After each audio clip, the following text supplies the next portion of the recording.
first sort of record of the battle was a note from a Yorkist knight to York, spoiler alert here, saying the king has been slain in battle at a place called Reed Moor. Reed Moor meaning reedy marsh. And in the Shakespeare plays, they say there is a marsh, a horse, a kingdom from my horse. There is a marsh at the base of this hill, but it's probably Victorian because of the canal system. If we look that way again, we can see the church of the village of Market Bosworth.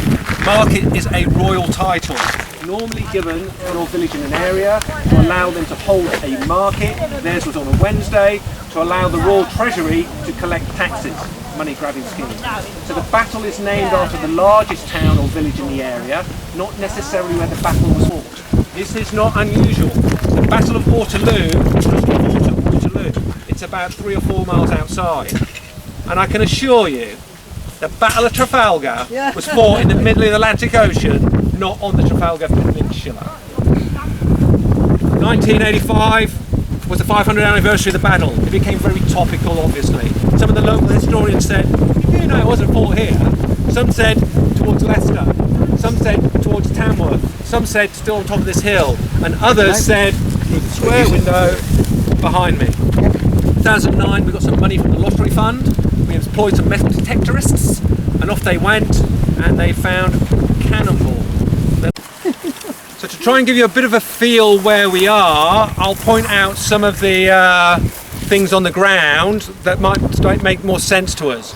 So that windy road we came down for a couple of miles, which is just there, that is Fen Lane, that Roman road. That direction, so the direction we came from, would be the direction that Richard and his army would be coming from. Behind you would be where Henry Tudor and his men would be coming from. If we look up, we can see a church. That is the church of the village of Stoke Golding. Stoke Golding is known as the birthplace of the Tudors. This is where we think the Stanley brothers had their roughly 5,000 troops. So based up on that hill. You see another church in the far distance. That is the church of Market Bosworth that you have been able to see when we're at the top of Ambion Hill. Normally we have 2 big flags on our flagpoles up at the Heritage Centre, but because it's so windy they were taken down, I think, over the weekend, so you can't see them from here.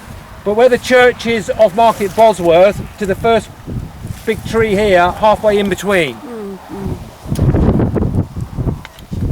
If you can try and imagine in your mind the road of Fen Lane, which is just here, on the side where we are, in that direction, about 2 to 3 kilometres at most, you've got the Earl of Northumberland and his men facing this way. Up on the hill, you can see it's sort of high ground over there, we've got the Stanley brothers. On the other side of Fen Lane, in a line going towards the Church of Market Bosworth, but on the other side, we've got the Duke of Norfolk. And he's facing the Earl of Oxford, and they're fighting over there. So we've got a big battle taking place over there. We've got the Stanleys up in the church area observing, and we've got Percy down in that area. Look down there, and you can see the orange windsock. Yep, that is about 1 kilometre from here. Medieval cannon had a range of about 1 to 1.5 kilometres at most. King Richard's guns would have been in the vicinity of that sock. Why do I say that? Because where we are now is where we found lots and lots of the artefacts, including lots of cannonballs. And I've got a couple of maps I can give to people so you can have a bit of a look at them. King Richard is in the centre, roughly where you can see where that car is. Observing the battle, he can see that the Duke of Norfolk is a bit of a stalemate. Behind this barn, he observes Henry Tudor heading towards us. And at that point, King Richard rolls the dice. And with maybe up to 200 of his men, he comes charging down in this direction. Maybe using Fen Lane Road as a centre of axis. In your mind, if you're Henry Percy, over there, at the corner of your eye, you've just seen 200 knights with the royal banner going flying past you. you're probably saying to yourself, what? What's going on? Yep. King Richard comes smashing down here and collides in this area where we are with Henry Tudor and his guard of 50. Now also put in your mind, if you're Henry Tudor and those 50 men coming this way towards me, and all of a sudden you look up and there is a couple of hundred knights charging towards you. You are not standing still. They're on horseback and they're probably gone to a bit of a mingle. Maybe Henry's trying to head towards the Stanleys. But whatever, this field in front of you is likely where they meet and they start to clash and start to fight. At that point, William Stanley on the high ground decides to join the battle. And he comes chasing down that hill, just that slope there, and smashes in to this fight that's taking place in front of us. And as we then know, King Richard is pushed backwards towards the marshy ground, comes from his horse. What supports that argument, and I'll share some of these maps so you can have a look at them, is where all the artifacts are and where we found them all. And probably the most significant one for all of us is the white silver boar. I'm not saying King Richard was wearing it, but somebody very close to him, physically close to him, likely was.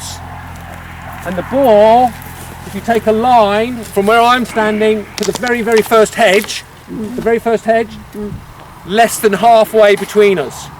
So this field you're looking at, in this field, it is highly likely King Richard took his final breaths. Highly likely. This is where the marsh was?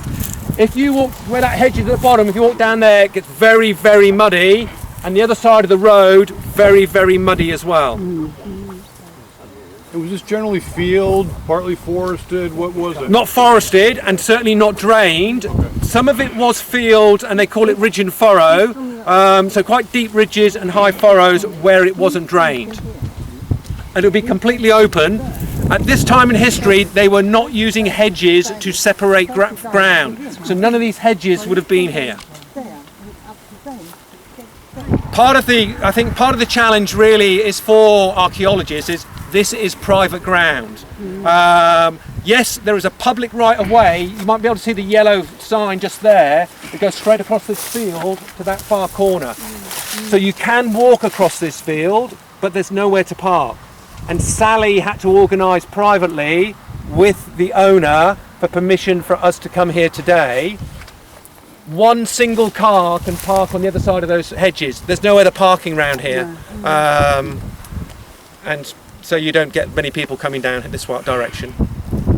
Not all of these fields have been looked at with a sort of metal detector, so there's big gaps, but there's a huge testing ground over there, so you'd never have access to it anyway. When you're on the coach, do you remember when it took that very, very sharp right turn? Yeah. On the left of you was a church. That's the church of Sutton Cheney. Mm-hmm. It is said that King Richard had his final prayers in that church the night before the battle. There's a memorial there of King Richard in white marble kneeling in prayer. In the village of Dadlington, and we can't see Dadlington, but it's about there, that direction, there's a small church and there's a memorial there to remember the dead. Dadlington Church is the only place where human remains associated with the battlefield have ever been found. They've been found in the church on 2 occasions. During the Victorian period, there were some renovations and they found a mass grave, young men, the type of wounds from the battlefield. And just after the war, in about 1948 or 58, one of those, again they found some men there. What adds to the argument that they are involved with the battle is several months after the battle, Henry Tudor, now Henry VII of England, gives money to Dadlington Church for prayers for the dead. The majority of the men that day who died were probably in the Duke of Norfolk's vanguard. So most of the actual fighting probably took place 1 to 1.5 kilometres in that direction there. So between us and those trees. And most of it was probably in the rout when everybody realised that King Richard had been slain and they're trying to get off the battlefield. And Oxford pursues them, followed by Talbot, followed by Savage, followed by the Stanleys, all down on these individuals. And that's probably where most of the fighting took place. But a king died in this area, so that's why we remember it here. They've been done in these fields here, so I'll give you the map to have a quick look at. And where the artefacts are is where the surveys have taken place. So I don't know if you can see on my map here. So that is the barn behind you. Yeah. So if I put it up like that, that is the barn directly behind you there. That white bit there is Fen Lane, the road.